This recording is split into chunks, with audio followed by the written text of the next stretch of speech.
So back by popular demand, here's a review of how I set up my skates in 2025.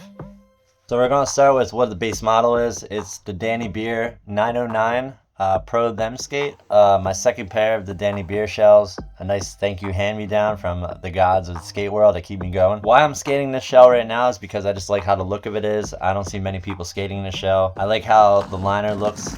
The black liner looks inside the clear shell, giving it like that ghost gray kind of look. Right now, this is a size medium. I usually wear a size 11 to 12 shoe. Usually 11 to 11 and a half in like Nike SBs, and from 11 and a half to 12 in Jordan. A lot of people said the medium was too big for them, but for me, it's the perfect size. Anybody who knew me back in the day knew that one of my favorite skates was, without a doubt, this bad boy right here. And what's pretty funny is this was an 8-9 shell, but the whole thing was they cut the toe off so you had like plenty of room right here. So if you look at this though, these boots are not much like different of a size. Like obviously this one's slightly larger like in width wise, but in terms of length, like they aren't too far off from the original Nims. And you can see I can absolutely destroy this sole plate throughout the time, but it's funny to see. So we'll start from the bottom up. I just did a wheel review on these Richie Eisler Undercover 59mm 90 Super Bullet wheels. Like I said, I think these are the best wheels in the market for your money right now. They're perfect for flat. They're perfect for anti-rocker. They don't stick on grinds. I noticed a couple people in my comments have wrote some stuff about using them with thicker frame walls, which I was saying like at the start, if you're not very careful, you can slip and catch the frame and you will go down a little bit. Frame walls like this, like a normal, I mean, a them frame wall is kind of thick now that I think about it, but like I said, look what they do. They turn into normal wheels after a while. So they're on the outside. They're probably about a sweet 52 and a half right now, 51 and a half after skating. In the middle, I have these Kryptonics that I got in 2016, and I skated them flat at the time, and then recently, in the last year, I decided to use them as anti-rockers, and they're probably about like a 48.75 millimeter right now, but they're actual urethane. So the most part about this is they actually can ride over cracks. They can ride off of bumps. I can stare bash and kind of not have that plastic feel, which most anti-rockers have. And they don't make that loud, like, clanky noise that some of them do. I know there's anti-rockers out there that are a lot better, but I noticed a lot of companies are making, like, 45 millimeter, which are, like, barely poking out of the frame. And I kind of would like a 49 or, like, a 50. That might be controversial, but, like, even, like, a Super Bullet 50 would be, like, in a Higgs-Boson kind of way, but, like, urethane, but with the anti-rocker pointed. Inside all the bearings, this is the big important part. So I have gone through my trials of going, buying expensive bearings, cleaning them, buying ceramics bearings, cleaning them, having them sound like a lawnmower every time I'm going skating. I just gave up after a while, and I was like, I'm tired of like taking care of my bearings. I'm tired of taking it all apart, getting my hands all greasy, because that's a very extended process. I was skating Bones Reds, and they're cheap, they're okay, they're reliable, they'll get you through the day. But I noticed the problem that they were seizing a lot on me. So I'm also a bigger guy. I'm in the 195, 210 range, debating on how the days go when I'm eating. But I'm 6'2" as well, so I put a lot of pressure on like bearings, wheels, and my load when I land is probably like at least 9,000 pounds. So when I got a pair of skates recently, they had wheels with these Bones big balls, and I started like looking up the information on the big balls, and they weren't that much more than a regular Bones. So I decided to give them a try. Since switching from the Reds to these big ball bearings, I noticed that they spin a lot better. I can like go through, for instance, the New York contest the other day, my wheels somehow still roll after rolling through wetness the whole day. From what I learned recently, which I had no idea even before I bought them, that they use the same kind of balls that they use in the Super Swiss 6 bearings, a knock down or a couple notches from the ceramic bearings, and I really, really enjoyed that bearing. I always thought it was really fast, responsive.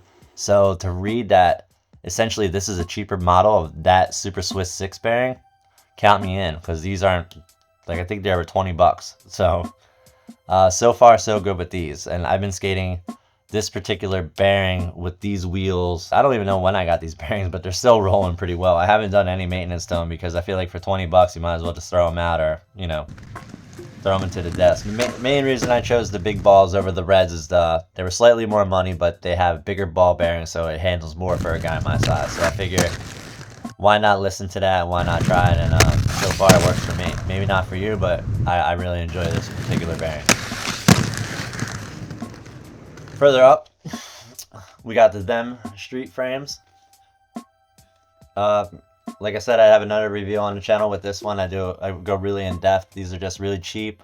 They're really responsive. I noticed that they're a lot heavier than other frames on the market, which is kind of crazy. I felt my friend's skates, and he has some Kaiser frames, and they felt like you hold in a old school Fifth Element, and then you pick up like a Deshi Carbon. That's how it felt. I was like, wow, why are these so much lighter than mine? So I guess the them frame is a bit on the heavier side, but also I'm a bigger guy, so I don't really notice weight in a skate too often. And 9 times out of 10, I really want something to pull me down rather than like something where I felt like there was nothing under my feet. So I guess it works out for me. Sole frames, the angled sole. I did a brief introduction on how I was skating those. So this is how they're looking so far. I'm still in the process of, breaking them in and giving them a good test review. Some people give reviews after like a week or 2 weeks, but you got to go to a bunch of different places. You just got to really put a work on them before you can like really give a say on what it is. That's why I understand like people can do like a skate review after a day. Like, yeah, this is my final say. Dude, you gotta put some work into those skates. My initial liking so far for a spoiler is like I said, you can game genie everything with top sides. Skating in the Boxing Metricar Classic, that was like maybe this high off of the ground, and I was just doing sweat stances, top porns, and like topsouls, like it was a regular box coping on the ground. It was kind of fun, and it was a crappy angle iron box. I had no business doing anything on that. So yeah, so far these soles, phenomenal for what they are. They slide so good. I finally dialed in backslides with them too, so I can like really get to where I want. Like, because at first it's like a little strange because it's a little bit extended out, so you got to like dial in a little bit to where you're, like for me, I'm used to being on the boot completely. It's fun to get them to where I like them so far, but so far so good, and I'll do a full review on them later on as I go. My laces, not really important, but I usually go between boot laces, and then I used to like hockey laces a lot, but for instance, every single time I get them, they're a tad too long, and then I wrap them around the cuff, and then no matter what, I am ripping those things day 1 or day 2. So it's like, am I going to really spend $10 to get these long laces for about 4 sessions? No. So lately I've been going off and buying Nike SB laces, or laces that I had from my shoes, or laces that are similar to the oval laces. I think they just give it a nice little look. You can see inside the shell, I'm skating them low cuff. There's an option to put them up higher, up low. I tried them up high a couple times, and then I tried them down low once, and I just really enjoyed how they feel low, which is kind of funny because the Nims back in the day always had a high cuff, and I loved having a high cuff. And then fast forward to nowadays, and like the low cuff just feels way better. Come on, bro. For me, it's a low cuff on the Nem skates. And then for my inner booty, I've done another review on this on the channel on the Intuition liner, and this is actually the same Intuition liner that I've had in that review, which is pretty funny. This is probably, like I always said in the interview, this is probably the one product that is going to come with me for every skate until I get a new one of these. When I'm even looking at buying a new skate, I don't even look at the liner because this is going to go in it first. These have single-handedly made skating just so much more fun. If I was going to compare this now to a product that we had in like a sneaker in the real world, this is a Croc, because literally I have these in 7, 8 setups now. And every time I put my foot in there, it's the same feeling. And that's kind of like what a Croc is. You put your foot in there, it's kind of like putting slides on and going. And that's exactly how these feel. But you also have the ability to tighten them up and everything. And that's what, my super long laces is. I usually crank these a lot. Extra needed security to where I can pull my skates super tight. Because when I first start skating my skates, I'm always tightening them to make them tighter as the session goes on. And this just gives me the ability to make them as tight as I possibly want. Like I said, my complaint with this liner is the tongue. I hate the tongue. Always hated the tongue. But I understand why it's there. So the biggest difference from everybody else and me is I skate these without any cuffs. And they come with, these removable cuffs because these are the Intuition skates and not the them ones. The them ones have a built-in cuff that already has a thing to where you cannot remove it.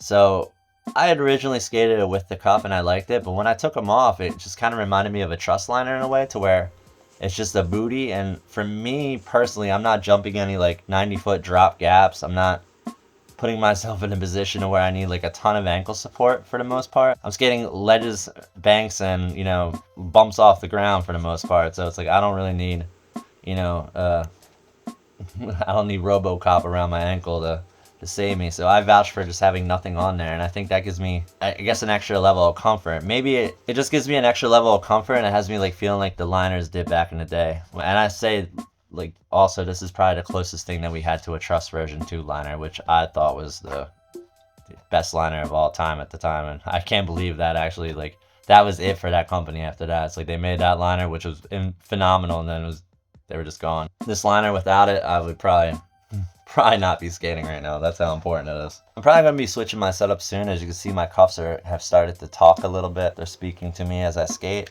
So for this year, this has been the setup I've been rocking with so far. I'm probably going to switch into some new blue boots soon because my wheels are about cooked. But I'm about to switch these sole plates back onto a different boot. Maybe get some new frames. These liners are going to come with me, and I'm going to switch the laces, of course. By the way, we were kind of robbed of this setup, weren't we? The Intuition NIM. Oh my goodness. Could you imagine? This is my current ultimate grinder old man setup for me. It's reliable. It works. It's proven. I'm trying to think if there's even anything. I don't even know if there's a bad product on the skate. I think the worst thing on my skate is the cuff bolts, because these cuff bolts, I just had to buy myself some blue Loctite and get it over with, because once that happens, these are going to be money. But this is my current setup for the summer of 2025. So if you enjoyed this, please leave a like. Please subscribe if you are not. I think 58.7%. A couple of you subscribed recently, so 58.7% of you are not subscribed. If you are not subscribed, please hit that link below. And until next time, thank you for watching.